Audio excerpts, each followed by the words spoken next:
The rain had soaked through my jacket by the time I reached the grand iron gates of the Meridian, the historic event hall that stood like a jewel in the heart of downtown. Water dripped from my hair, plastering strands across my forehead, and my shoes squelched with each step. I looked admittedly like someone who had been caught in a storm, which I had been. My meeting had run late across town, and rather than wait for a car in the gridlock traffic, I decided to walk the mile and a half to check on the venue. Big mistake. The Meridian had been my grandmother's legacy to me, passed down when I was barely 23, fresh out of college and entirely unprepared for the responsibility. Eleanor Chen had built this place from nothing in the 1960s, transforming a decaying warehouse into the city's most sought-after event space. Crystal chandeliers, marble floors, hand-carved mahogany panels. Every detail spoke of elegance and history. For the past 7 years, I'd poured my soul into maintaining her vision. According to YouTube analytics, 99% of viewers are not subscribed. That's a huge number. By subscribing the channel that is completely free, you'll help support the channel and never miss fresh content, while quietly modernizing operations and staying out of the spotlight. I preferred it that way. While my name, Marcus Chen, appeared on the property deed and business license, I let my management company handle the public-facing work. I attended events rarely, and when I did, I dressed well and blended into the crowd. Today, however, I looked nothing like the venue's owner. I looked like I'd been sleeping under a bridge. As I approached the entrance, I noticed the unusual flurry of activity. Valets rushed past with umbrellas, ushering well-dressed guests from luxury cars into the warmth of the building. The marquee out front announced, "Congratulations, Victoria and James, celebrating success." Victoria. The name hit me like a physical blow. Victoria Hart had been my fiancée 3 years ago. We'd met at a charity function, hit it off immediately, and within 6 months, I'd been planning our future together. I'd told her about the Meridian, of course, though I downplayed my role, describing myself as someone who helped manage the family property rather than outright owning it. Call it a test of character, or maybe just caution from watching too many friends get used for their money. I'd wanted to be loved for who I was, not what I had. The relationship had ended abruptly and painfully when I overheard Victoria laughing with her friends at a restaurant. I'd arrived early to surprise her for dinner and caught the tail end of their conversation from the booth behind theirs. "You're still with Marcus?" one of her friends had asked, voice dripping with incredulity. "But darling, he's so ordinary. What does he even do?" "He manages some old building his grandmother left him," Victoria had replied with a dismissive laugh. "Honestly, I thought there'd be more to the inheritance, but it turns out he's essentially a glorified janitor. I'm giving it another month, then I'm moving on. James Henderson asked me to dinner last week. Now that's the kind of man who's actually going somewhere." I'd left without ordering, texted her that evening that things weren't working out, and cut contact completely. The hurt had been profound, not just the betrayal, but the realization that I'd been so easily dismissed and undervalued. I'd thrown myself into work, expanding the Meridian's reach, upgrading facilities, and making it even more successful than before. And now, apparently, Victoria was celebrating something at my venue with James Henderson, the corporate shark who'd built a real estate empire through aggressive buyouts and questionable ethics. I hadn't approved this booking. That would have been handled by my event director, Margaret, who had no idea about my personal connection to Victoria. The bitter irony wasn't lost on me. As I climbed the front steps, shaking water from my jacket, a security guard I didn't recognize stepped in front of me. "Sorry, sir. This is a private event. You'll need to move along. I'm just checking on—" I began, but he cut me off. "Listen, buddy, I don't know how you got past the front gates, but you can't be here looking like that. This is a high-class event." Before I could explain, a woman's voice called out from behind him. "Oh my God, is that Marcus?" Victoria emerged from the doorway, resplendent in a silver cocktail dress that probably cost more than most people's monthly rent. Her dark hair was styled in elegant waves, and her makeup was flawless. Behind her stood James Henderson, tall and imposing in an impeccably tailored suit, his arm possessively around her waist. "Marcus Chen," Victoria said, and there was something sharp and delighted in her tone, like a cat that had spotted a mouse. "What on earth are you doing here? Did you get lost on your way to wherever it is you usually hang out?" A small crowd had begun to gather near the entrance, guests holding champagne flutes and looking on with curious, amused expressions. I was just.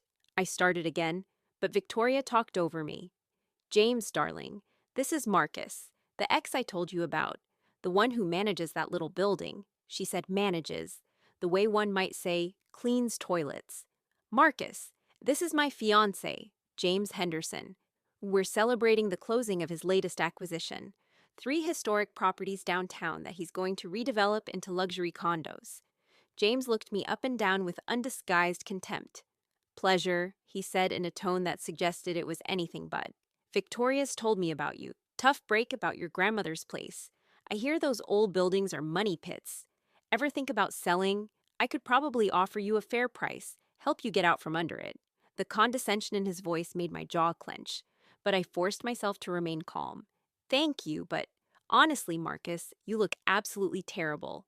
Victoria interrupted, stepping closer with a cruel smile playing at her lips. Have you fallen on hard times? I always worried that you weren't very ambitious. Some people are just content with mediocrity, I suppose. She turned to the gathered crowd with a theatrical sigh. We dated for a while, but I realized I needed someone with actual prospects. Someone who makes things happen, rather than just maintaining what someone else built. Laughter rippled through the crowd. Someone muttered, "Poor guy," but not with sympathy, with mockery. Maybe you should go, James added, nodding to the security guard. You're making the guests uncomfortable. This is a celebration of success. And, well, he gestured vaguely at my bedraggled appearance. You're rather bringing down the mood. The security guard moved forward, hand on my arm. Come on, let's go. Something in me wanted to announce right then who I was, to watch their faces crumble as reality crashed down around them. But something else, perhaps pride, perhaps curiosity about how far they'd take their cruelty, kept me quiet. Instead, I gently removed the guard's hand from my arm. I'll leave, I said quietly. Congratulations on your engagement. Victoria's laugh followed me down the steps like breaking glass. Stay dry, Marcus, she called out. Maybe invest in an umbrella. Oh, wait, those cost money. More laughter erupted behind me as I walked away into the rain, which had started falling harder. My hands were shaking, not from cold, but from the effort of containing my anger and humiliation. They had mocked me, dismissed me, treated me like garbage on my own property, in front of dozens of people. But I wouldn't retaliate. I wouldn't stoop to their level by having them thrown out or by publicly humiliating them. My grandmother had taught me that dignity meant taking the high road, even when every fiber of your being wanted to do otherwise.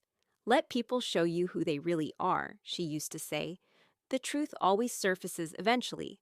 I walked 3 blocks before ducking into a coffee shop, ordering something hot, and sitting by the window to collect myself. My phone buzzed with a text from Margaret, my event director. The Hart Henderson party is in full swing. They added 50 guests last minute and are running up quite a bar tab. Everything okay? I replied simply, all good. Let them enjoy themselves. Over the next hour, sitting in that coffee shop, I made a decision. I wouldn't reveal myself tonight. I wouldn't interrupt their celebration or expose them, but I also wouldn't hide who I was anymore. I'd been too private, too modest about my success, and it had cost me. Not just with Victoria, but in other areas of my life where people made assumptions about my worth based on appearances. Starting tomorrow, things would change. I finished my coffee and headed home to my loft apartment across town. Showered, changed into dry clothes, and tried to put the evening's humiliation out of my mind. Sleep came fitfully, punctuated by memories of Victoria's mocking laughter and James's condescending sneer. The next morning, I arrived at the Meridian at 6 a.m., my usual time. I dressed in one of my better suits, charcoal gray, crisp white shirt, Italian leather shoes. Margaret was already in her office, reviewing the previous night's event report. Marcus! She looked up with a smile. I didn't expect you this early. The Hart Henderson party went wonderfully, by the way. They were very pleased with everything, though. She hesitated. Though what? Well, there was a strange incident at the beginning. Security called me about a man trying to get in who looked rather disheveled. Apparently, the bride-to-be knew him and sent him away. I felt bad. The guard said he looked harmless, just caught in the rain, but Ms. Hart insisted he was trying to crash the party. My expression remained neutral. I see. Anyway, they've already inquired about booking us for their wedding next spring. Big affair, 300 guests. budget of over $200,000. I told them I'd discuss it with you, of course, but it would be excellent business. I nodded slowly. Let me think about it. Over the following weeks, I made myself more visible. I attended planning meetings with clients, showed up at events, made sure people connected my face with my name and my name with the Meridian. I also reached out to contacts in the media that my grandmother had cultivated over the years: society page editors, business journalists, lifestyle magazine writers. The Meridian had always been featured in their publications, but now I agreed to be featured as well. A month after that rainy night, a major lifestyle magazine published a feature titled The Young Preservationist: How Marcus Chen is honoring his grandmother's legacy while building his own empire. The article included photos of me at the Meridian, detailed the venue's history, and prominently mentioned that I was the sole owner. It talked about recent expansions, celebrity weddings we'd hosted, and my plans for opening a second location. The article went viral in our city's social circles. Suddenly, people who'd never given me a second glance were sliding into my DMs, sending LinkedIn connection requests, and running into me at places I frequented. Margaret buzzed my office line one afternoon. Marcus, I have Victoria Hart on the line. She's calling about her wedding booking. Should I? I'll take it, I said. There was a brief pause before Victoria's voice came through, honey sweet and warm. Marcus, hi, I hope I'm not disturbing you. The contrast with our last interaction was staggering. Gone was the mockery, replaced by an almost desperate friendliness. Not at all, I replied evenly. What can I do for you? Well, I saw the article in Metropolitan Living. I had no idea you owned the Meridian outright. I thought you just worked there as a manager or something. You never really explained, she trailed off, waiting for me to fill the silence. I didn't. Anyway, she continued, voice brightening artificially, James and I loved the venue so much for our engagement party that we absolutely must have our wedding there. Margaret mentioned there might be some availability issues for next spring. We're quite booked, I said truthfully. Spring is our busiest season. Of course, but surely we have history, Marcus, and this would be such a significant event. James is inviting everyone who's anyone in the real estate and finance sectors. The publicity alone would be worth. I'll have Margaret send you our available dates. I interrupted gently. She'll work with you on the details. Oh, yes, thank you. She sounded uncertain now, as if she'd expected either immediate agreement or outright refusal, not this cool professionalism. Marcus, I also wanted to say about that night at the engagement party, when you showed up in the rain. You don't need to explain, but I do? I didn't recognize you at first, and the lighting was poor. And, Victoria, I said calmly, you recognized me. You called me by name. You introduced me to your fiancé as your ex. You knew exactly who I was. Silence stretched between us. When she spoke again, her voice had turned cold. I was just surprised to see you there looking like you did. It was embarrassing. I'm sure it was, I replied. Margaret will be in touch about the booking. I ended the call before she could respond. The next day, James Henderson himself called. His approach was different. Less honeyed words, more direct aggression masked as business savvy. Chen, James Henderson here. We need to talk about this wedding booking. Victoria tells me you're being difficult about dates. Not difficult, I corrected. Truthful, we're heavily booked. Look, I'll be straight with you. This wedding is going to be the social event of the season. You want the Meridian associated with that kind of prestige. I'm prepared to pay premium rates for the prime date we want, the last Saturday in May. That date is already booked. Then unbook it, buy them out, move them to another venue. This is business, Chen. You scratch my back. Mr. Henderson, I don't operate that way. My clients trust me to honor commitments. I won't displace someone who booked in good faith just because you're willing to pay more. His tone shifted, becoming edged with threat. You're making a mistake. I have connections in this city. I could make things very difficult for you. Is that a threat? It's a reality check. You're sitting on prime real estate with the Meridian.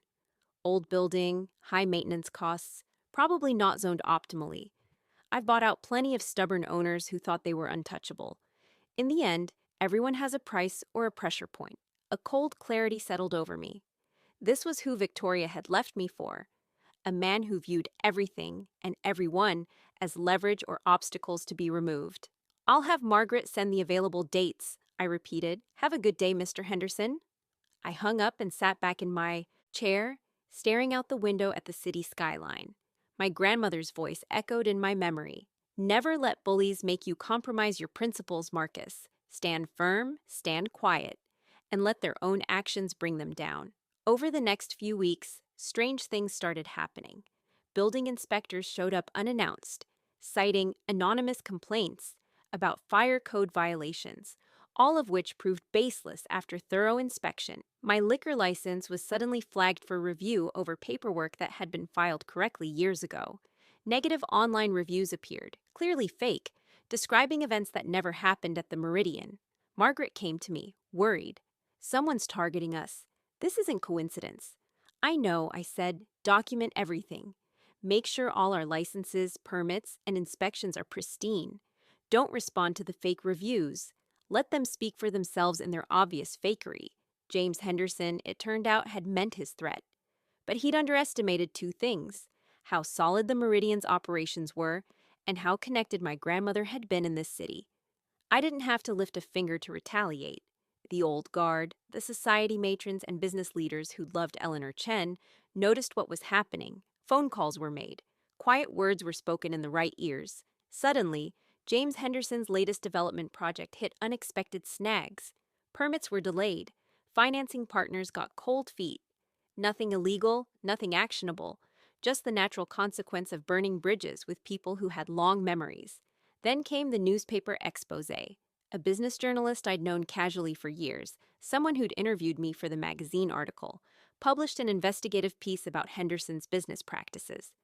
Buyout tactics that skirted legality, tenants displaced from rent-controlled buildings, historical properties demolished despite preservation orders. The article was meticulously researched, devastating in its details. I hadn't provided any information for it. I hadn't needed to. James Henderson had made enough enemies over the years that once someone started digging, sources came forward eagerly. The day the article published, Henderson called me again. His voice shook with barely controlled rage. "You did this. You went to the press." "I did nothing," I said truthfully. "Your own actions caught up with you. That's not revenge, Mr. Henderson. That's consequence. You self-righteous. This isn't over, Chen. The wedding is still happening at your venue, and you're going to treat us with the respect we deserve, or I'll—" "Actually," I interrupted calmly, "I've reviewed the contract Margaret sent you. You signed it last week, which means I'm contractually obligated to host your wedding. I honor my contracts, Mr. Henderson. The event will happen exactly as planned." He seemed taken aback by that. "Good. Then, however," I continued, "I feel it's important that you understand something. That night of your engagement party, when you had security escort me off the property, you were throwing the owner out of his own building. You humiliated me in front of dozens of people. You and Victoria made me feel worthless." Silence. "I could have revealed who I was right then," I went on. "I could have had you both ejected, but I didn't. Not because I was afraid, and not because I was plotting revenge. I didn't retaliate because I don't believe in tearing people down, even when they tear me down. I believe in living with integrity and letting truth speak for itself." "Very noble," he sneered, but his voice lacked conviction. "What happened to you afterward? The investigation, the scrutiny, that wasn't me. That was the natural consequence of how you've treated people for years. Karma, if you believe in that sort of thing, or just basic cause and effect. Is there a point to this lecture? Just this: your wedding will be beautiful. My staff will provide impeccable service because that's who we are. We'll fulfill our contract professionally because that's what integrity looks like. And afterward, I never want to hear from either of you again. I'm not your enemy, Mr. Henderson, but I'm not your doormat either." I ended the call. The weeks leading up to the wedding were tense. Margaret handled all communications with Victoria and James, and I stayed out of sight. The negative online reviews mysteriously disappeared after the platform investigated and found they violated terms of service. The baseless complaints to city agencies were dismissed. Henderson's harassment simply stopped. Later, I learned why. His company was hemorrhaging investors and facing multiple lawsuits from former tenants. He was fighting to keep his empire from collapsing entirely. He had bigger problems than harassing a venue owner. The wedding day arrived bright and clear, a perfect May morning. I came in early, as always, and walked through the Meridian's main ballroom. Crystal chandeliers sparkled overhead. Hundreds of white roses and peonies adorned every surface. The cake was a towering masterpiece. My staff moved efficiently through final preparations, everything running like clockwork. I debated whether to attend the ceremony itself.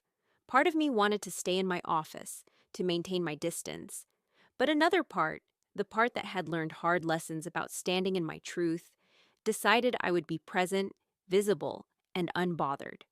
I dressed in my best suit, dark navy with a subtle pinstripe, and positioned myself in the venue's upper gallery, where I could observe without being intrusive. Guests began arriving around 3, the who's who of the city's elite, though I noticed the crowd was smaller than Victoria had bragged about. Many of Henderson's former allies had apparently made excuses. Victoria arrived in a cascade of white silk and lace, her father at her side.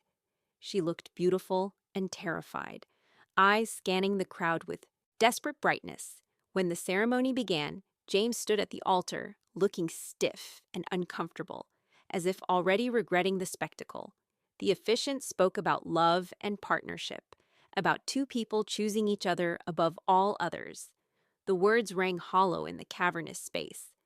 I felt neither satisfaction nor sadness watching them, only a kind of detached clarity. This could have been my wedding. If I'd been less honest about who I was, if Victoria had known about my ownership of the Meridian from the beginning, maybe she would have stayed.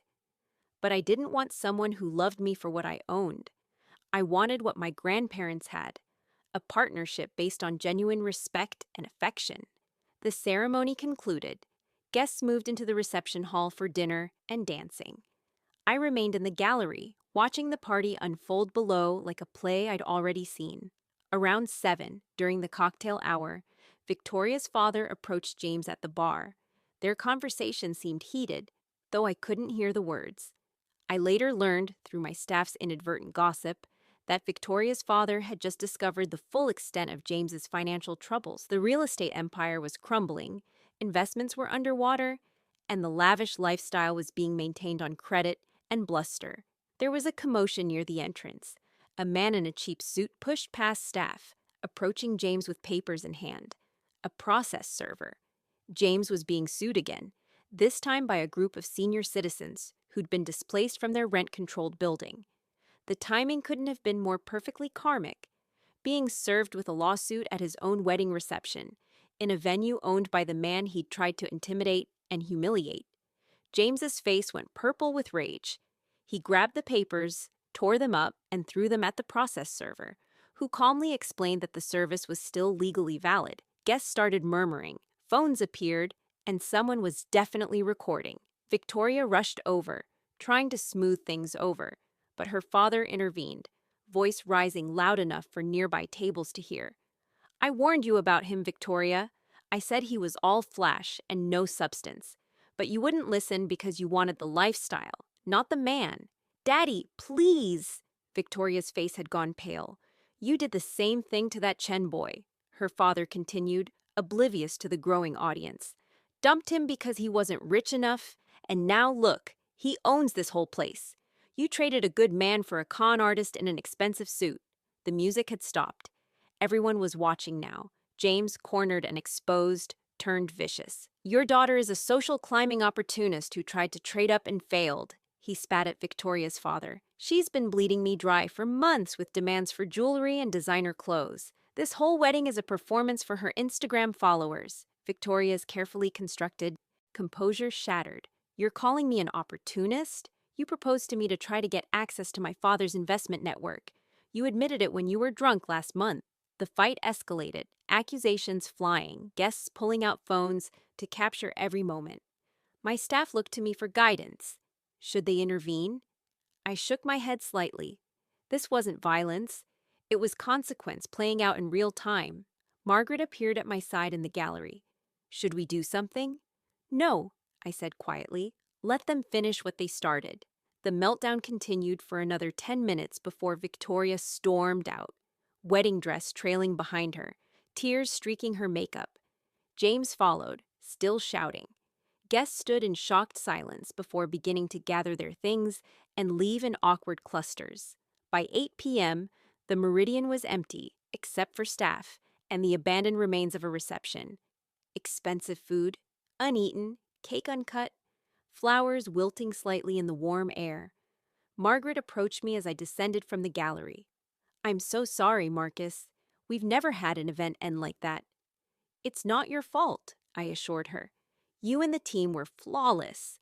What happened tonight had nothing to do with the Meridian and everything to do with people's choices catching up with them." "Still," she said, looking around at the waste, "it's sad. All this beauty, and it ended so ugly." I nodded, understanding what she meant, but I also felt something like peace settling over me. I hadn't caused this disaster. I hadn't sabotaged their wedding or whispered poison in anyone's ear. I'd simply existed, run my business with integrity, and let the truth surface on its own. Over the following days, the story spread through social media like wildfire. Someone's video of the meltdown went viral. Think pieces appeared about toxic relationships, social climbing, and karmic justice. The Meridian got mentioned in most coverage, but always as the stunning backdrop where the drama unfolded. Our reputation, if anything, was enhanced as the venue of choice for high society events, even spectacularly failed ones. Victoria tried calling me once, 2 weeks later. I didn't answer. She left a voicemail. "Marcus, it's me. I know you probably don't want to hear from me, and I don't blame you. I just wanted to say, you were right. About everything. I was shallow and stupid and cruel, and I threw away something real because I thought I deserved better. But better turned out to be a nightmare. I don't expect forgiveness. I just wanted you to know that I understand now what I lost. I hope you find someone who sees your worth from the beginning, not just after they've lost you." Her voice broke at the end. I deleted the message. James Henderson, last I heard, declared bankruptcy and left the city. His company dissolved, lawsuits pending. Some people said he'd gotten what he deserved. Others called it a tragic fall from grace.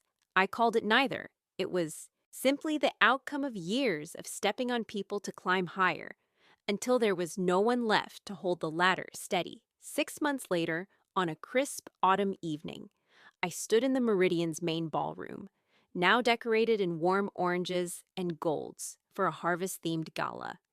A nonprofit I'd quietly supported for years was holding their annual fundraiser, and they'd asked me to say a few words. I looked out at the crowd of genuine, kind-hearted people who dedicated their lives to helping others, and I felt my grandmother's presence, as if she were standing beside me, smiling. "My grandmother used to tell me that buildings are just wood and stone," I began. "What matters is what happens inside them. The joy, the connection, the love. The Meridian has stood for over 60 years, and it will stand for 60 more, God willing. But its true legacy isn't the chandeliers or the marble. It's the moments we create here, the memories we make, the lives we celebrate with integrity and grace." Applause filled the room, warm and genuine.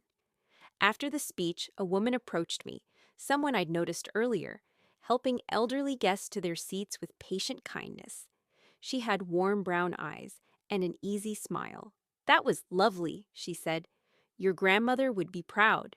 "Did you know her?" I asked, surprised. "No, but my grandmother did. They were friends decades ago. She always spoke about Eleanor Chen with such admiration.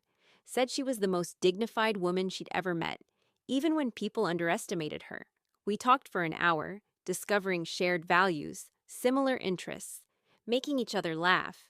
Her name was Sarah. She worked as a nonprofit director, and she had no idea who I was beyond the man giving a speech at a charity gala.